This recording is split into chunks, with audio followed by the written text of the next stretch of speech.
प्रथमतः साहेबांनी विनंती करतो आपल्या शुभास्ते आपण प्रतिमा पूजन करायचंय। टाळी वाजल्या पाहिजे सर्वांचे दोन्ही हात वरती।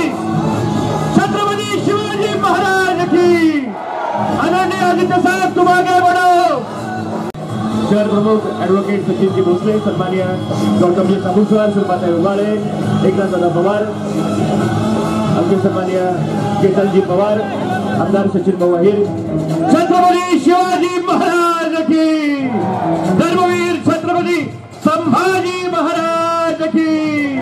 पुन्हा एकदा जोरदार टाळ्या आपण कार्यक्रमाला शुभेच्छा देऊयात। टाळ्या वाजल्या पाहिजे जोरदार। प्रतिमा पूजन या ठिकाणी होतंय साहेबांच्या शुभ हस्ते। यानंतर हिंदुत्व सम्राट माननीय बाळासाहेब ठाकरे यांच्या प्रतिमेला पुष्पार्पण केलं जातोय।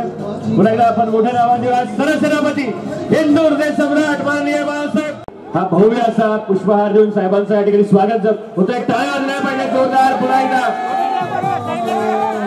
जय भवानी, सर्वांचा मोठा जय महाराष्ट्र। पुन्हा एकदा जोरदार टाळ्या वाजून साहेबांचं आपण या ठिकाणी स्वागत। सन्माननीय संतोषजी वाळके, शहर प्रमुख सचिन भाऊ भोसले यांना विनंती आपण साहेबांचा गदा देऊन या ठिकाणी सन्मान करायचा। सन्माननीय गौतमजी सावंत यांच्या शुभ हस्ते महात्मा फुले यांची पगडी देऊन साहेबांचा या ठिकाणी सन्मान होतोय। यानंतर संजोगजी वगैरे पाटील, सन्माननीय संतोषजी वाळके, शहर प्रमुख सन्माननीय सचिनजी भोसले यांना विनंती आपण आदरणीय साहेबांची गदा देऊन या ठिकाणी त्यांना सन्मानित करायचे। आणि ही गदा कुठे चालवायची हे त्यांना निश्चितपणे माहिती आहे। टाळ्या वाजल्या पाहिजे जोरदार। पुन्हा एकदा जोरदार टाळ्या वाजून आपण पुन्हा एकदा आदरणीय साहेबांचं पिंपरी चिंचवड शहराच्या वतीनं मनपूर्वक हार्दिक स्वागत करू। मगाशी प्रतिमा पूजन होत असताना सर्वांनी आपल्या विश्वासाला चपला काढल्या, कारण महाराष्ट्रामध्ये सध्या चोऱ्या होत आहेत। पण इथं असणारी माणसं कुणाचाही न चोरता स्वतःचा अधिकारवाणीनं सांगणारी आहेत। निष्ठेची ही सभा आहे, निष्ठेचा हा विचार आहे, निष्ठावंतांचा महाराष्ट्र आहे आणि निष्ठेची शिवसैनिकांचा हा महापूर या निमित्तानं आलाय। टाळ्या वाजल्या पाहिजे जोरदार। बजरंग बली की जय श्रीराम। या ठिकाणी संजोगजी वगैरे पाटील, योगेशजी बाबर, चला चला बसून घ्या आता सर्वांनी। आणि भाऊ बोले आपलं देखील मनपूर्वक स्वागत।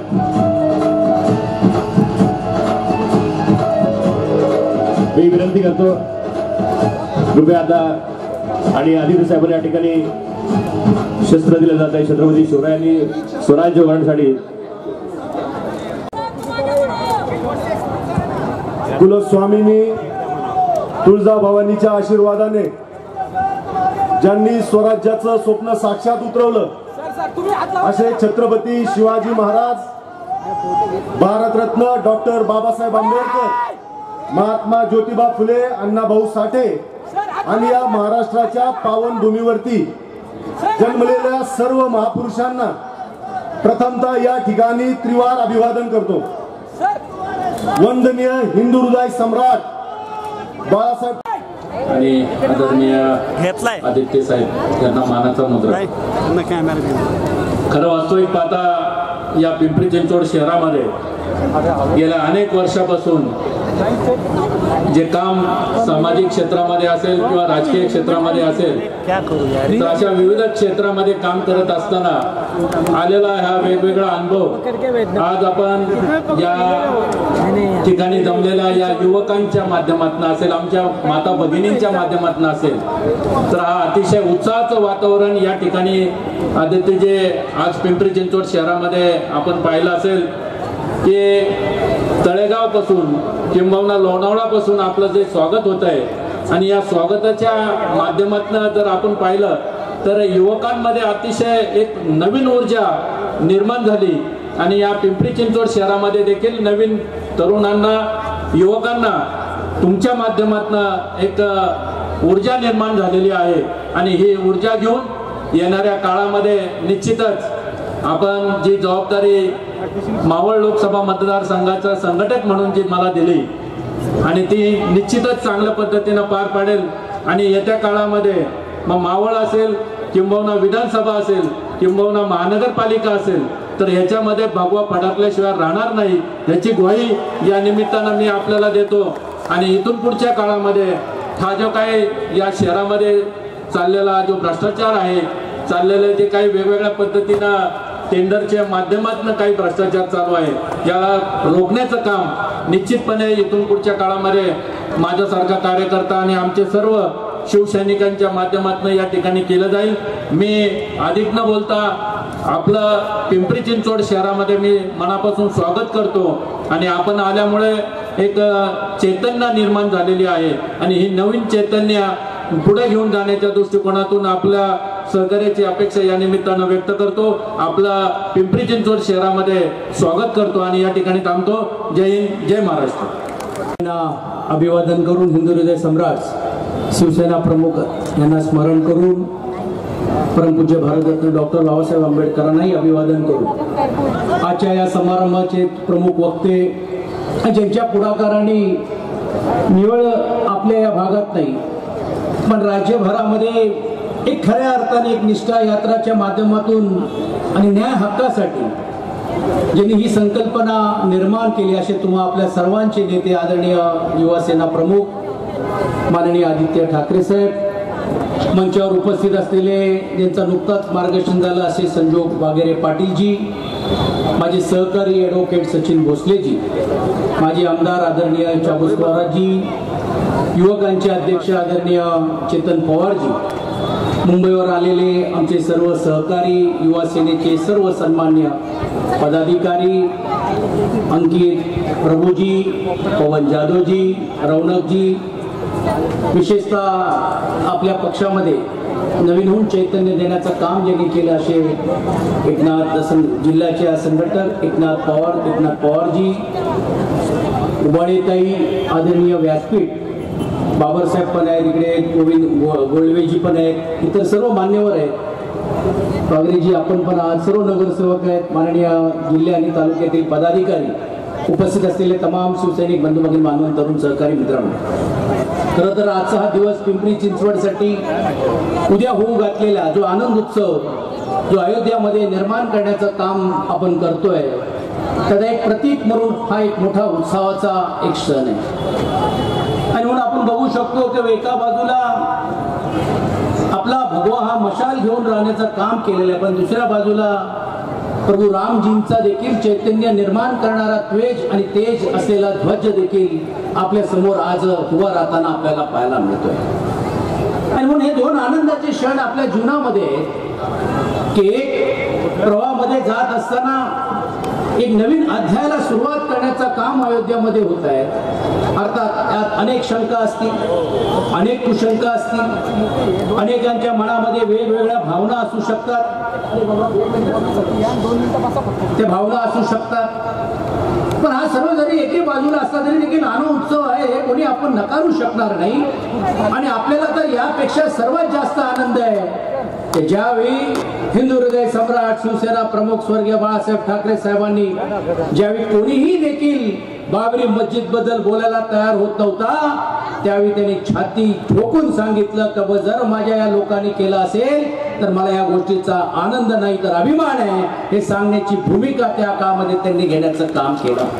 आणि म्हणून नारा त्यावेळी गर्व से कहो हम हिंदू आहे हे देण्याची भूमिका घेतली आणि त्या संकल्पनेतूनच देखील या गोष्टी होताना आपल्याला पाहायला मिळत आहेत. जसा मी उल्लेख केला की अर्थात शंकराचार्यजींचा त्याच्याबद्दलचा वेगळं काही लोकांचं मत असू शकतो नसतो, पण तो त्याच्यामध्ये पण मला आश्चर्य या गोष्टीचं वाटते की काही केंद्रामधले असलेले मंत्री तेच आता म्हणायला लागलेत की शंकराचार्यजींचं काय योगदान आहे.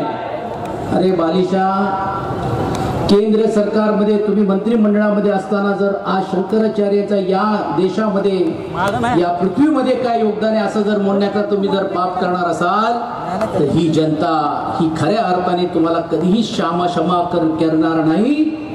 किंबहुना त्यांचा त्याग आणि तुम्ही जे घेतलेली भूमिका त्यातून दुपट्टी भूमिका ही पण देखील तुमच्या सर्वांच्या डोळ्यामध्ये समोर येताना आपल्याला पाहायला मिळत आहे. आदरणीय आदित्य साहेब, आपण सांगितलं ही गोष्ट खरी. आम्ही पण देखील पक्षामध्ये आल्यानंतर त्यावेळी आम्ही या गोष्टीला साक्षीदार होतो की सत्तेमध्ये असताना पण देखील आपले पक्षप्रमुख उद्धव बाळासाहेब ठाकरे यांकडे कुठचाही पद नव्हता, फक्त ते शिवसेना प्रमुख म्हणून होते. ते अयोध्येला गेले, नतमस्तक झाले आणि भूमिका घेतली की या राम मंदिरचं निर्माण या निमित्ताने व्हायलाच पाहिजे. वेळ प्रसंगी आली तर संसदेमध्ये कायदा करा, आमचा पक्ष पूर्ण पाठिंबा द्यायला तुम्हाला तयार आहे. ही भूमिका त्यांनी घेतलेली असो. अर्थात हा न्याय निवाडा सर्वोच्च न्यायालयाने दिलेला आहे, म्हणून आता त्यात जाण्याची काही आवश्यकता नाही. दोन्ही पक्षाला या गोष्टीचा मानन झाला आणि म्हणून एक आनंद उत्सवाचा क्षण आहे. पण त्याचबरोबर हा दुसरा देखील आनंदाचा क्षण आहे की आज संजोगजी आपल्या पुढाकाराने, आज सचिन भोसलेजी आपण असाल, इकडे मंचावर उपस्थित असलेले सर्व मान्यवर आणि विशेषतः पक्षाच्या पुढाकाराने ती महानिष्ठा आणि महान्याय ही तुम्ही आज निर्माण करण्याचं काम केलेलं आहे. मी खरोखरच तुमचं अभिनंदन आणि स्वागत आणि आभार यासाठी मानतो की आपण आज पक्षप्रमुखांना आपण दाखवून दिलेलं आहे की किती आले तरी किती गेले तरी देखील निष्ठा कायम ठेवणारा आमचा हा प्रामाणिक शिवसैनिक हा तुमच्या मागे पूर्ण ताकदीने उभा आहे हे सांगण्याचं काम केलं. साहेब, आपण या कार्यकर्त्यांना काही देऊ शकलो नाही, ना एसीओ देऊ शकलो, ना महामंडळ देऊ शकलो, ना कुठचा MLC देऊ शकलो, काही देऊ शकलो नाही. ज्यांना दिले तेच गेले, पण ज्यांना काही मिळालं नाही, तुमचं प्रेम मिळालं, त्यामुळे ते निष्ठेने तुमच्या मागे उभे राहिले आणि त्या भूमिकेतूनच तुम्हाला देण्याचं काम आपटे करतायत. अनेकांना काही काही गोष्टी देण्याची भूमिका घेतली विकासाच्या माध्यमातून, काहींनी तर अशी भूमिका आणि भाषा वापरली की जणू आमचा काही संबंधच नाही, मी पक्षाच्या जीवावरती निवडून आलोच नाही. काहीने तर एवढाही दावा केला की बाबा आपल्या पक्षापेक्षा मला मित्र पक्षाने जास्त मदत करण्याची भूमिका घेतली. आमचं म्हणणं आहे, हिंमत असेल तर घ्या त्या मित्र पक्षाचा चिन्ह आणि मैदानात उतरून दाखवा. आमचा हा शिवसैनिक तुम्हालाही देखील आमची मतं किती होती, आमची किती ताकद आहे हे येणाऱ्या लोकसभेमध्ये पण दाखवून दिल्याशिवाय राहणार नाही. संजोगी मी आपला आभारी आहे की पक्षप्रमुखांच्या समोर जिल्हा संघटक म्हणून घेऊन जबाबदारी घेत असताना तुम्ही स्पष्ट सांगितलं का उमेदवारीसाठी मी आलो नाही. उमेदवार कोण येईल ना येईल, जाईल ना जाईल मला माहित नाही, पण मी कालही शिवसैनिकांच्या माध्यमाबरोबर खांद्याला खांदा उभा राहून मी होतो. आजही मी या निमित्ताने आहे. पुढे निर्णय काय लागो ते लागो, तरी देखील प्रामाणिकपणे खांद्याला खांदा लावून मी तुमच्या मागे उभं राहीन हे बोलण्याचं धाडस करून तुम्ही आज या व्यासपीठावरती आलेला आहे. आणि मी एक खात्रीने सांगू इच्छितो की आपल्या पक्षामध्ये दिलेला शब्द पाळणाऱ्यांपैकी आपले नेतृत्व आहे. आणि माझं उदाहरण जर द्यायचं असेल तर आज आदित्यजींच्या मागे उभं राहण्याची भूमिका आम्ही घेतली. त्यावेळी कुठचं पद मिळेल, काय पद मिळेल नाही मिळेल हे विचार केलं नाही. एक तरुण सहकारी, एक ठाकरे कुटुंबातला एक तरुण सहकारी ज्याला राजकारण बदलायचंय, सामाजिक क्षेत्रामध्ये काम करणारीची एक वेगळी दिशा द्यायची आहे, या राज्याला चांगल्या रीतीने घडवण्याचं काम करायचं आहे, अशा एका तरुण सहकार्याच्या मागे डोळे बंद करून घेऊन आज आम्ही उभे राहिलो. आणि आज त्यामुळेच आज इथपर्यंत आम्ही आमच्यासारखे कार्यकर्ते पोहोचू शकलेले आहेत. आणि म्हणून ती भूमिका घेऊन मला असं वाटते पुढच्या काळामध्ये काम करण्याचा प्रयत्न आपण केलं पाहिजे. अनेक पिंपरीचे विषय आदरणीय आदित्यजी आपल्या भाषणामध्ये उल्लेख करतीलच करतील, परंतु ज्या पद्धतीने ज्या भूमिकेतून आज इकडे उमेदवारीच्या बाबतीतली जी चर्चा चाललेली आहे, मावळमध्ये जे विद्यमान जे खासदार आहेत आज त्यांनाच प्रश्न पडलेला आहे की ज्यांनी टीका करून घेऊन जाण्याचं काम केलं, निधी मिळत नाही, पैसे दिले जात नाही आणि माझ्यावरती नाहक रीतीने अन्याय होतोय आणि आपला पक्ष गाळून टाकण्यासाठी ही मंडळी आलेली आहेत किंवा या युतीमध्ये करतायत, आज त्याच्या मांडीला मांडी लावून बसण्याची वेळ त्यांच्यावरती येते. आज त्यांच्या समोर जाऊन निधीसाठी हात पसरवण्याची वेळ येते. ही तमाम जनता बघताय आणि जनतेला स्पष्ट माहिती आहे की तुम्ही पक्षप्रमुखांना बदनाम करून ही तुम्ही जर करण्याचं काम केलात, जाण्याची भूमिका घेतली की तुम्ही तुमच्या राजकीय स्वार्थासाठी घेतलेली आहे. आणि म्हणून तुम्ही स्वार्थासाठी गेलात, आम्ही निष्ठेसाठी इकडे बरोबर राहिलेले आहोत. आणि म्हणून ज्यावेळी इतिहास दिला जाईल ते एका बाजूला निधी होती, दुसऱ्या बाजूला निष्ठा होती. निधीला बाजूला ठेवून निष्ठेला मी आपण जागलो, हा इतिहास देखील या क्षणामध्ये आपण घडवण्याचं काम आपण करूया, एवढंच या निमित्ताने अपेक्षा व्यक्त करतो. आदरणीय आदित्यजींचं आपल्या सर्वांच्या वतीने स्वागत करत असताना युवक असेल, महिला असेल, एक नवीन ताकद आता ही पिंपरी चिंचवड मध्ये देण्याचं काम पक्षप्रमुखांच्या माध्यमातून आपण करण्याची भूमिका घेतलेली आहे. आणि ते करण्याची भूमिका घेत असताना तुम्ही या सर्वांनी ताकदीने आपल्याला करावं लागेल. आणि म्हणून मी आपल्याला आवाहन करू इच्छितो की हे देवे बाजूला ठेवून पद मिळालं की नाही मिळालं हे विचार न करता, माझा फोटो छोटा किंवा मोठा ह्याचा विचार न करता, आता ही जी वेळ आलेली आहे ही लढण्याची वेळ आलेली आहे, ही कसोटीची वेळ आलेली आहे. आणि कुठच्याही प्रकारे आपल्याला जर या विरोधकांना जर धडा शिकवायचा असेल तर एक संघाने आणि एकजुट्याने पक्ष देईल तो उमेदवार त्याच्या मागे उभं राहण्याचा अभिवचन आज आपण या निमित्ताने देऊया. आणि हात वरती करून आदरणीय आदित्यजींना आपण शब्द देऊया की ही मावळची लोकसभेची सीट ही आम्ही तुमच्याकडे आणल्याशिवाय राहणार नाही. आत्मविश्वास व्यक्त करू आणि थांबतो. धन्यवाद. जय हिंद, जय भारत.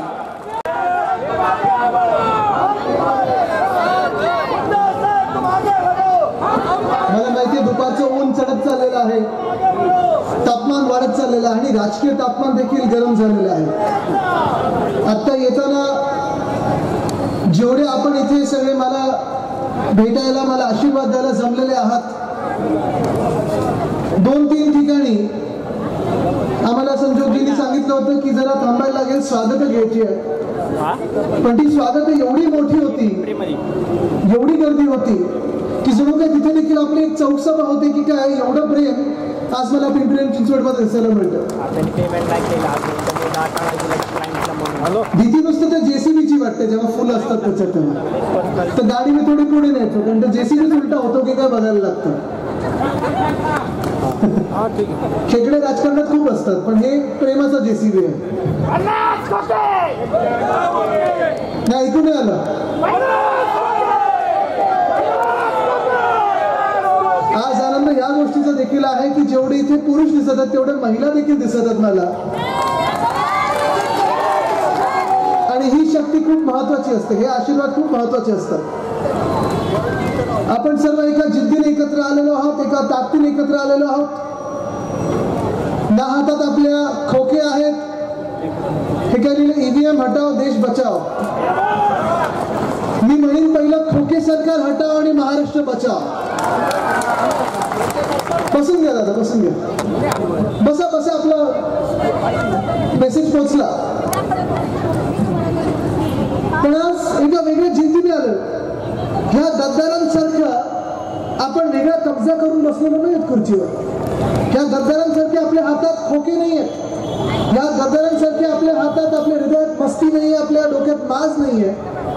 पण आपल्या प्रत्येकाच्या हृदयात जे प्रेम आहे ते प्रेमाचं बंधन आपल्याला एकत्र आणतं. आणि हे प्रेम नुसतं एकामेकांसाठी नाही तर आपल्या महाराष्ट्रासाठी जे प्रेम आहे ते प्रेम, ती भावना आपल्या सर्वांना एकत्र आणत आहे.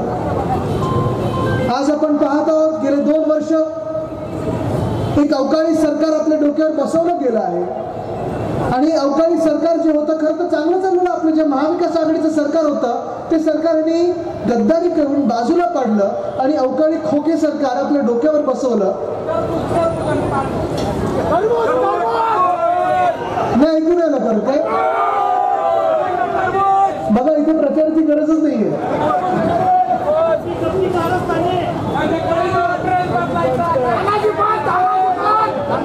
त्याला पुढचं भाषण आपण दिलं पाहिजे. कपडे काय बदलायचे, हुडी काय घालायचे, तुम्हाला माहिती सगळं काळ कसा होता तो.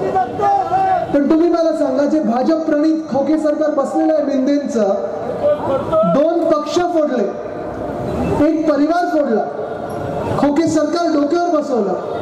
एवढं सगळं केल्यानंतर खुर्च्या त्यांना मिळालेल्या आहेत, पण महाराष्ट्राला काही मिळालंय का? 2 वर्षामध्ये एक नवा उद्योग आपल्या राज्यात आलाय का? नाही आलाय. आता पण तळेगावला होतं, मागच्या वर्षी देखील आम्ही तिथेच एक मोर्चा काढला होता, मोठा मोर्चा निघाला होता. आणि तो मोर्चा एवढ्यासाठीच काढला होता, आक्रोश मोर्चा होता, तरुणांचा मोर्चा होता. कारण जे वेदांत फॉक्सकॉन ही कंपनी आपण ऐकली असेल सगळ्यांनी, वेदांत फॉक्सकॉन बद्दल किती लोकांनी ऐकलं, जरा हातावरती करून दाखवा. सगळ्यांनी ऐकलं तळेगावमध्ये येणं होतं. जेव्हा आपलं महाविकास आघाडीचं सरकार होतं, काँग्रेस असेल, राष्ट्रवादी काँग्रेस असेल, उद्धव साहेबांना सोबत घेऊन शिवसेना सोबत उभे होती, अन्य मित्र पक्ष होते आपले, हे सगळे लोक जेव्हा आपण सरकारमध्ये बसलो होतो, महाराष्ट्रासाठी आपण लढत होतो, झगडत होतो आणि सगळे एकत्र येऊन आपण महाराष्ट्राला पुढे नेण्याचं काम करत होतो. उद्योग क्षेत्रातच बोलायचं तर कोविड काळ सुरू असताना देखील अर्थचक्र देशाचं बंद पडलं होतं, तरी देखील आपल्या महाराष्ट्रामध्ये आपण 2 की 3 मॅग्नेटिक महाराष्ट्र हे समिट घेतले आणि 6.5 लाख कोटीची गुंतवणूक आपल्या राज्यात आणली. लाखो तरुण तरुणीला रोजगार निर्माण होतील अशी आपण पावलं उचलली होती. पण ज्या मिनिटाला सरकार पडलं त्या मिनिटाला सगळे उद्योग एका मागोमाग एक पाठवायला लागले. ते कुठे? बरोबर ना? मला तुम्ही सांगा, वेदांत फॉक्सकॉन पाठवलं कुठे? एअरबस टाटा पाठवलं कुठे? मेडिकल डिव्हाइस पार्क पाठवला कुठे? बनप्लग पार्क पाठवला कुठे? फिल्मफेअर अवॉर्ड पाठवलं कुठे? मग आता वर्ल्ड कपची फायनल पाठवली कुठे? 40 गद्दार पळवले कुठे?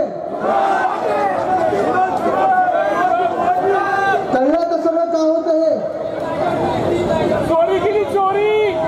ह्या चोरानं, अलिबाग आणि 40 चोरानं जे पळायचं होतं तरी सुरत निवडला, सुरतमध्ये जाऊन लपले आणि आता थँक्यू बोलायला, त्यांना त्यांचे आभार मानायला प्रत्येक उद्योग जो आपल्या राज्यात येतोय तो गुजरातला पाठवला जातोय. हे दुर्दैव आहे आपल्या राज्याचं. मला वाटलं होतं की तुम्ही 2 पक्ष फोडले, एवढे हजारो कोटी वापरून या चोरानं विकत घेतला. 40 चोरानं, त्याच्यातले खासदार काही इकडचे एक आहेत, लपत छपत कशी गेले तर मला माहिती आहे. सगळे सुरतेला पळाले, गुवाहाटीला पळाले, गोव्याला पळाले, टेबलावर चढून नाचले देखील, पण त्यांची सुरत आता दाखवण्यासारखी राहिली नाही. इथे माथेवर त्यांच्या गद्दारीचा जो शिक्का बसलाय ना, तो जीवनभर त्यांचा शिक्का बसणार आहे. पण आज दुर्दैव हेच आहे की जे मी सांगतो, वेदांत फॉक्सकॉन जो आम्ही मोर्चा काढला होता तळेगावला, तुम्ही विचार करा, एका वेदांत फॉक्सकॉनमुळे आपल्या राज्यात काय काय येऊ शकलं असतं. एका वेदांत फॉक्सकॉनमुळे 2.25 लाख कोटीची गुंतवणूक आपल्या राज्यात येत होती. 2.25 लाख कोटी एवढी गुंतवणूक. 1 लाख मुला मुलींना, तरुण तरुणींना, सुशिक्षित लोकांना जे आज बेरोजगार आहेत त्यांना रोजगार मिळाला असता. पूर्ण आपल्या परिसरामध्ये किती चांगल्या अजून गोष्टी उभारू शकलो असतो आपण. आणि महत्वाची गोष्ट म्हणजे ज्या 1 लाख लोकांसोबत, म्हणजे तुम्ही विचार करा, वेदांत फॉक्सकॉन हा 1 लाख लोकांना रोजगार देणार होता. वेदांत सोबत 160 छोट्या मोठ्या क्लस्टर इंडस्ट्री येणार होत्या. किती? 160. 50-70 हजार जॉब्स असेच निर्माण झाले असते. कुठे आपल्याला फिरायलाच नसतं लागलं. शिक्षणाचा दर्जा आहे, चला तुम्हाला मिळाला जॉब. तुम्हाला कुठची स्किल आहे, चला मिळाला जॉब. कुठे पुण्याच्या जवळ आहात, मिळाला जॉब. पिंपरीमध्ये आहात, मिळाला जॉब. पण आज दुर्दैव हे आहे की वेदांत फॉक्सकॉन महाराष्ट्रातून गेल्यानंतर कुठे पाठवलं माहिती तुम्हाला? ढोलेरामध्ये. ढोलेरा नावाचं एक गाव आहे गुजरातमध्ये, तिथे पाठवलं गेलं. त्यांना सांगितलं महाराष्ट्र में मत जाओ तो गुजरात में जाओ, ढोलेरा में जाओ. आणि ढोलेरामध्ये गेल्यानंतर त्यांनी जाऊन पाहिलं, तिथे ना वीज आहे, ना पाणी आहे, ना रस्ते, ना काहीच काय. म्हणजे कुठे आपलं तळेगाव आणि कुठे हे ढोलेरा. तुम्ही विचार करा. ढोलेराला गेल्यानंतर मी त्यांना फोन केला. जे उद्योगपती होते ते 2-3 त्यांचे आजूबाजूचे होते, त्यांना फोन केला. मी बोलो काय तुम्ही कशाला तिथे गेलात? तर सर आपको पता है ना किसने बोला? भाजप ने हमें बोला गुजरात में लेके जाओ. ठीक आहे, मग पुढचं काय? जर महाराष्ट्रात तुम्ही असतात तर किती वर्षात तुम्ही तुमच्या उद्योगाला सुरुवात करू शकले असतात? ते बोलले आदित्यजी 2 वर्षात आम्ही आमचा उद्योग इथे सुरू केला असता. बोलो ठीक आहे, मग आता गुजरातला गेलात, किती वर्ष तुम्हाला लागतील? ते बोलतात साहेब 7 ते 8 वर्ष कमीत कमी लागतील हा उद्योग इथे सुरू करायला. कारण इथे काहीच नाहीये. सुरू करायचं तर कुठून सुरू करायचं मला कळतच नाही. आम्ही हैराण आहोत कुठून सुरू करायचं. आणि मग 2-3 महिन्यापूर्वी, मला माहिती नाही तुम्ही वाचलं की नाही, पण जसा महाराष्ट्रातून उद्योग हा वेदांत फॉक्सकॉनचा गुजरातला गेला, 2 ते 3 महिन्यापूर्वी फॉक्सकॉननी सांगितलं की गुजरातमध्ये आम्ही उद्योग हा सुरू करू शकत नाही, आम्ही या देशात येऊ इच्छित नाही, आम्ही हा उद्योग आमच्या हिंदुस्थानात आणणार नाही. नुकसान कोणाचं झालंय? कोण पडलं? लागलं नाही ना? बरेच का? नुकसान कोणाचं झालं तुम्ही मला सांगा. नुकसान आपलं झालंय ना? नुकसान महाराष्ट्राचं झालंय. पण अशाच बरोबर देशाचं नुकसान झालं, कारण वेदांत फॉक्सकॉन नुसतं महाराष्ट्राला नाही तर देशभरात 1 लाख रोजगार निर्माण करू शकला असता. आपल्या पिंपरी चिंचवडमध्ये असेल, आपल्या पुण्यात असेल, आपल्या तळेगावात असेल, आपल्या मुंबईत असेल, आपल्या नाशिकात असेल, आपल्या नागपूरमध्ये असेल, कोल्हापूरमध्ये असेल, देशभरातून तरुण तरुणी येत असतात. प्रत्येक महिन्यात येतात, कारण त्यांना वाटतं महाराष्ट्रात गेलं तर माझं स्वप्न पूर्ण होईल, महाराष्ट्रात गेलं तर मला रोजगार मिळेल, महाराष्ट्रात गेलं तर मला नोकरी मिळेल. पण आज 1 लाख लोक या रोजगारांपासून वंचित राहिले, दूर राहिले. का? तर वेदांत फॉक्सकॉनला वरतून सांगितलं गेलं, केंद्रातून सांगितलं गेलं महाराष्ट्रात नाही तर गुजरातमध्ये जा. आणि गुजरातमध्ये गेल्यानंतर त्यांनी पाहिलं की ते उद्योग सुरू होऊ शकत नाही, आम्हाला उद्योग बंद करायला लागेल आणि आता नुकसान हे देशाचं झालेलं आहे. एअरबस टाटा, जसं आपण हे वेदांत फॉक्सकॉन आपल्या महाराष्ट्रात तळेगावमध्ये आणणार होतो, एअरबस टाटाचा उद्योग आपण नागपूर जवळ मिहान इथे आणणार होतो, विदर्भात आणणार होतो, रोह्यामध्ये बेल्ट ट्रक पार्क आणणार होतो, छत्रपती संभाजीनगर इथे ऑरिक सिटी अण्णामध्ये आपण मेडिकल डिव्हाइस पार्क आणणार होतो. क्रिकेट फायनल ही वानखेड्यातच झाली पाहिजे होती, बरोबर की नाही? वानखेड्यात झाली असतं ना, जिंकलं असतं ना आपण. गुजरातला गेलो आणि जाऊ दे, हे मी बोलत नाही, तुम्ही सगळे समजून घेताय सगळं काय बैठायचं. पण आज दुःख याच गोष्टीचं आहे की आपले घटनाबाह्य मुख्यमंत्री जातात डॅव्हॉसला, मागच्या वर्षी पण गेले होते, जिथे जगातले सगळे उद्योगपती एकत्र येतात, जगातले सगळे देश एकत्र येतात, चर्चा करतात की अर्थचक्र कसं गेलं पाहिजे पुढे, अर्थकारण कसं पुढे गेलं पाहिजे. कृषीवर चर्चा होते, पाण्यावर चर्चा होते, सगळ्यावर चर्चा होते. पण आपले मुख्यमंत्री तिथे जाऊन केलं काय त्यांना पण माहिती नाही. त्यांना वाटलं होतं की तिथे जाऊन काही 2-3 खासदार विकत घेता येतील की काय, 2-3 लोक अजून विकत घेता येतील की काय. तिथे जाऊन त्यांनी असं जरा शर्टपीट असं केलं, मग असं केलं. पुढे काय 40 कोटी 40 खोके 28 तासात त्यांनी खर्च केलेत मागच्या वर्षी. किती? 40 कोटी. तुम्ही मला सांगा, तुम्ही पण सुट्टीला जाता ना इथे तिथे गेलात, कधी लोणावळ्याला गेलात, महाबळेश्वरला गेलात, अगदी परदेशी जरी गेलात तरी एका दिवसात तुम्ही 40 कोटी उडू शकाल का? कोणी खर्च त्यांनी 40 कोटीचा केलेला आहे. MIDC ला विचारा, त्यांनी 35 कोटीचा अधिकृत खर्च दाखवलेला आहे. पण माझा दावा हाच आहे की 40 कोटी त्यांनी खर्च केला, 40 कोटीच्या खाली खर्च नाही केला. तेच मी सांगतो तुम्हाला. पण या 40 कोटी खर्च केल्यानंतर 40 कोटी खर्च केल्यानंतर मला तुम्ही सांगा, आपल्या महाराष्ट्रात मागच्या वर्षात एक सुद्धा नवा रोजगार उपलब्ध झालाय का? आलाय? तुम्ही ऐकलंय? मोठे मोठे करार झाले, पण त्या कराराचं पुढे काही झालं नाही. कारण ते जे करार केले होते ते सगळे खोटे करार केले होते. जसं जनतेला यांच्याकडून खोटी आश्वासनं मिळतात तसे खोटे करार हे डॅव्हॉसला जाऊन करून आले. पण एक सुद्धा महाराष्ट्राला उपयोगी असं काही या महाराष्ट्रात त्यांनी आणलं नाही. या वर्षी देखील गेले 16 ते 18 जानेवारी गेले, परत 2 दिवस तसाच 24-28 तास जाऊन आले. खर्च तरी तसाच माफ केलेला आहे. कारण तुम्हाला सांगतो, तिथे यावेळी जाताना त्यांनी जी मंडळी सोबत नेली होती, 4-5 दलाल सोबत नेले होते, 5-6 राजकीय लोक नेले होते, पण महाराष्ट्राच्या कामाचे लोक एक सुद्धा नेले होते. आणि पुन्हा एकदा तुम्हाला सांगतो, तिथे जाऊन ज्या लोकांना भेटले त्या लोकांना ते पुण्यात पण भेटू शकत होते, त्या लोकांना ते नागपुरात पण भेटू शकत होते, त्या लोकांना ते मुंबईत पण भेटू शकत होते. पण या घटनाबाह्य मुख्यमंत्र्यांना बर्फात जाऊन खेळायचं होतं, म्हणून तो खर्च आपल्या डोक्यावर मारून गेलेले आहेत. तो खर्च तुम्ही आणि आम्ही आपल्या पैशातून देतो, करदात्याच्या पैशातून देतो. पण आज तिथे गेल्यानंतर जे चर्चा करायला पाहिजे, जी मला चर्चा करायला संधी मिळाली, मी साधा एक मंत्री होतो, मुख्यमंत्री पण नव्हतो, पण ज्या काँग्रेस सेंटरमध्ये आज जाऊन 3 वेळा बोलायची संधी मला मिळाली, या घटनाबाह्य मुख्यमंत्री एकदा सुद्धा गेले नाहीत. ना कृषीवर चर्चा केली तिथे, ना पाण्यावर केली, ना नागरिकांवर शहरीकरणावर केली, ना ग्रामविकासावर केली. जाऊन नुसतं करार सही करून आलेले आहेत आणि इथे मोठे मोठे होर्डिंग आणि बॅनरवर खर्च करायला लागलेले आहेत. पण जसं उद्योग क्षेत्र कोलमडलेलं आहे तसं कृषी क्षेत्र देखील कोलमडलेलं आहेच. आपण पाहत असाल, शेतकरी आत्महत्या वाढत चाललेल्या आहेत, शेतमालाला भाव मिळत नाहीये. आज तुम्ही बांधावर जा, शेतकऱ्यांशी बोला, ते त्यांना विचारलं तर तुम्हाला पुढची पिढी तुमची आहे ती शेतीत याविषयी वाटते का, तर मला सगळे उत्तर देतात नाही. 1-2 लोकांना वाटतं की पुढची पिढीने शेतीत यावी, नाही तर सगळे बोलतात नाही आम्ही नोकऱ्यांसाठी शहरांमध्ये पाठवू. पण आज शहरांचे काय हाल चाललेले. आपण आठवा, उद्धव साहेबांचं जेव्हा सरकार होतं तेव्हा त्यांनी सांगितलं होतं, जे वचन सांगितलं होतं, वचन दिलं होतं शेतकरी बांधवांना की आमचं सरकार आलं तर 2 लाखापर्यंत कर्ज मी माफ करू, कर्जमुक्त करू. ते केलं, त्यांनी करून दाखवलं. म्हणजे एका बाजूला उद्धव साहेबांचं सरकार, आपण पाहता MIDC मध्ये मोठे मोठे उद्योग आणत होतो, छोटे उद्योगांना देखील आपण प्राधान्य देत होतो, वेगळा सपोर्ट देत होतो. तसंच कृषी क्षेत्रात देखील कुठेही कधी अवकाळी पाऊस झाला, कधी गारपीट झाली, तरी पण आपण जाऊन मदत द्यायचो, मदतीचा चेक द्यायचो आणि तो रितसर चेक किंवा त्यांच्या खात्यात ते पैशाचे 2 रुपयाचे चेक घेऊन फोटो नाही काढायचो आपण तिथे जाऊन. पण आज कृषी क्षेत्र कोलमडलं आहे, उद्योग क्षेत्र कोलमडलेलं आहे, शहरांचे हाल वाढत चाललेले आहेत. प्रत्येक शहरामध्ये 2-2 वर्ष प्रशासक बसवलेले आहेत. कधी TDRचा घोटाळा होतो, मला ते इथे पण झालं समजून आपणच सांगत होतो, मोठा TDR घोटाळा इथे झालेला आहे. TDRचा घोटाळा असेल, कोविड काळातला घोटाळा असेल, रस्त्याचे घोटाळे असतील, कचऱ्याचा घोटाळा आहे, प्रत्येक ठिकाणी घोटाळा घोटाळा घोटाळाच होत चाललेला आहे. ह्या प्रशासनाला देखील मी सांगत आहे, लक्षात घ्या, हे वर्ष 2024 हे आमचं वर्ष आहे. आम्ही सरकार बसवत आहोत. तुम्ही घोटाळे करत असाल, करा, निश्चितपणे करा. या सरकारमध्ये घोटाळे चालत असतील कारण तुमचे मालक जे बसलेत, घटनाबाह्य मुख्यमंत्री, ते चोरी करूनच बसलेले आहेत, ते पक्ष चोर आहेत, ते बाप चोर आहेत. पण आमचं जेव्हा सरकार येईल ना, तेव्हा ज्या ज्या मंत्र्यांनी, अगदी मुख्यमंत्री जरी असले तरी, ज्या ज्या अधिकाऱ्यांनी घोटाळे केले, माझ्या जनतेचे पैसे खाल्लेले आहेत, त्यांना जेलमध्ये बसवल्याशिवाय राहणार नाही. आम्ही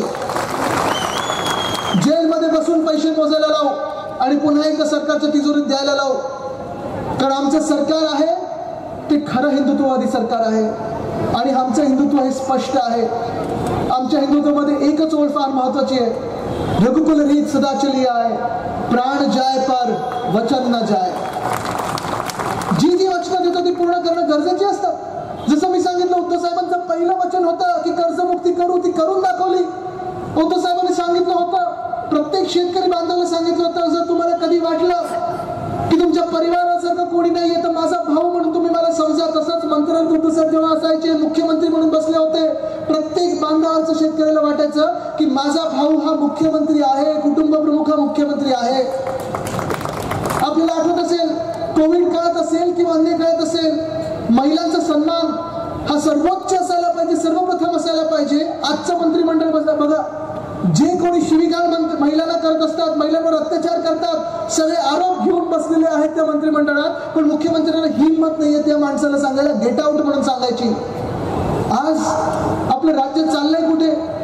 जसं मी सांगतोय की हे दोन सगळे म्हणजे शेतकरी त्रस्त आहेत, महिला त्रस्त आहेत, महिलांवर अत्याचार वाढत चाललेले आहेत, शेतकऱ्यांच्या आत्महत्या वाढत चाललेल्या आहेत, तरुण फिरतोय सगळीकडे, बेरोजगार म्हणून फिरतोय, सुशिक्षित आहे पण नोकऱ्या हातात नाही आहेत. मग शेवटचा पर्याय आपल्याला राहतो तरी काय? सरकारमध्ये नोकर भरतीचा. मग मोठी मोठी रांगा लागतात. कधी आरोग्य सेवेत भरती असेल, कधी पोलीस भरती असेल, कधी तलाठीची भरती असेल. परवाकडचाच एक घाणेरडा प्रकार जो झालेला आहे, तलाठी भरतीचा जो प्रकार झालेला आहे, मार्क मिळायला पाहिजे होते किती? जास्तीत जास्ती 200, मिळाले किती?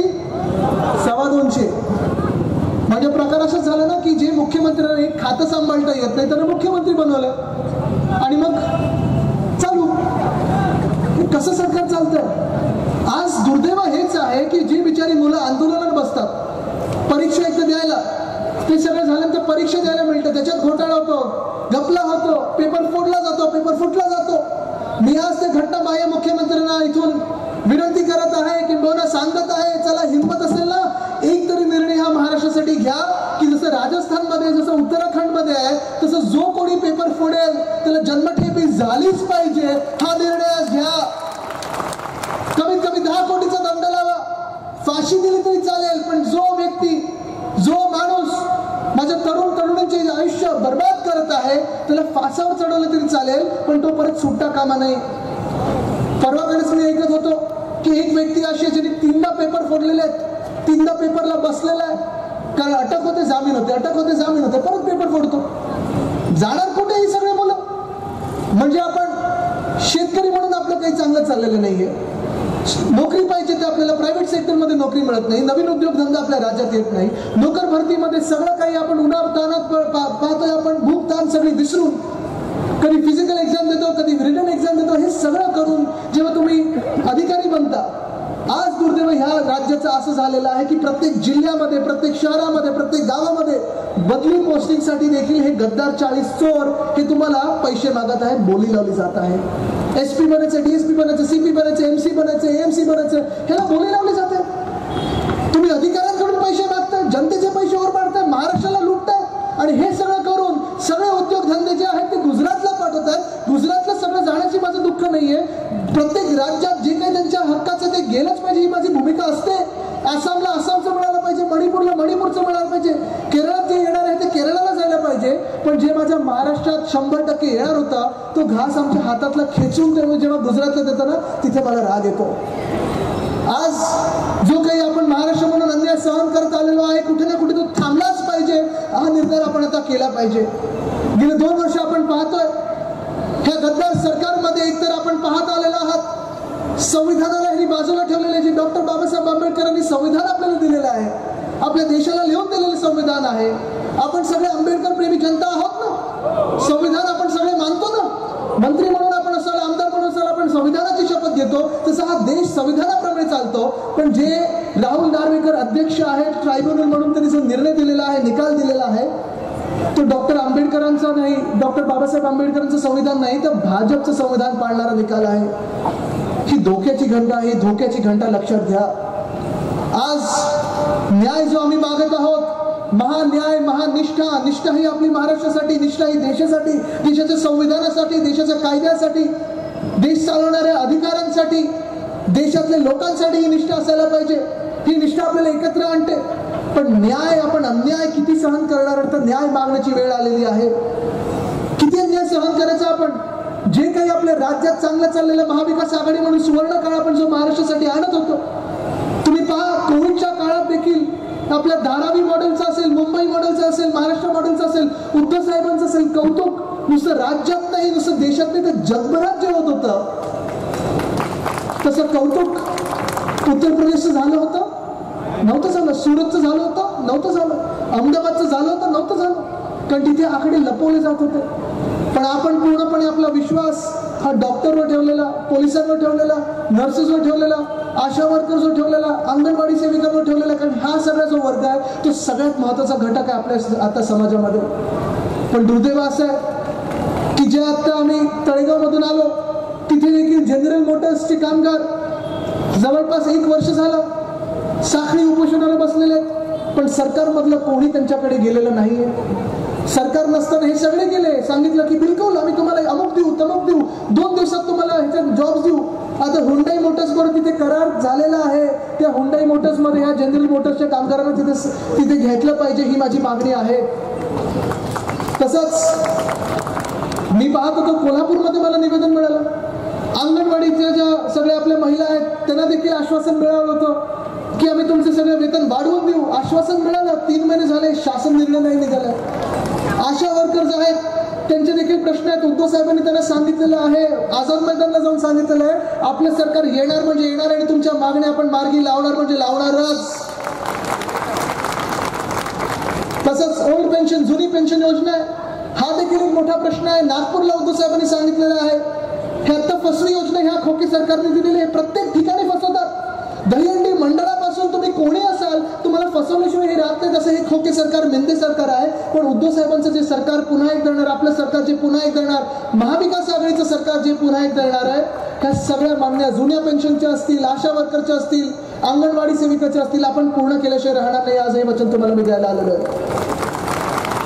कारण जे मी सांगितलं आपलं हिंदुत्व आहे ते सगळ्यांना सोबत घेऊन चालणार आहे. आपलं हिंदुत्व पुन्हा एकदा मी सांगतो, प्राण जाय पर वचन न जाय, हे आपलं हिंदुत्व आहे. स्पष्ट हिंदुत्व आहे. आपल्या हिंदुत्वामध्ये हे जे काही आज चाललं ना की धर्मामध्ये वाद निर्माण करायचे, जातीमध्ये वाद निर्माण करायचे, जिल्ह्यामध्ये वाद निर्माण करायचे, हे असलं आपलं हिंदुत्व नाही, ते भाजपचं आहे. आपलं हिंदुत्व वंदनीय बाळासाहेब ठाकरेंचं, वंदनीय हिंदू सम्राट बाळासाहेब ठाकरेंचं हिंदुत्व हेच आहे की तुम्ही कोणी असाल, जातपात धर्म न बघता समाजकारण, समाजसेवा, हे आमचं हिंदुत्व आहे. सगळ्यांना सोबत घेऊन आमचं हिंदुत्व पुढे चालणार आहे ना. त्यावेळी आपल्याला आठवत असेल, आपलं सरकार असताना उस्मानाबादचं नाव आपण धाराशिव केलं, औरंगाबादचं नाव आपण छत्रपती संभाजीनगर केलं. पण दंगली होऊ दिले नाहीत, कारण सगळ्यांना आपण सोबत घेतला आणि तो निर्णय घेतला. ह्यालाच आपण हिंदुत्व आपण बोलत असतो.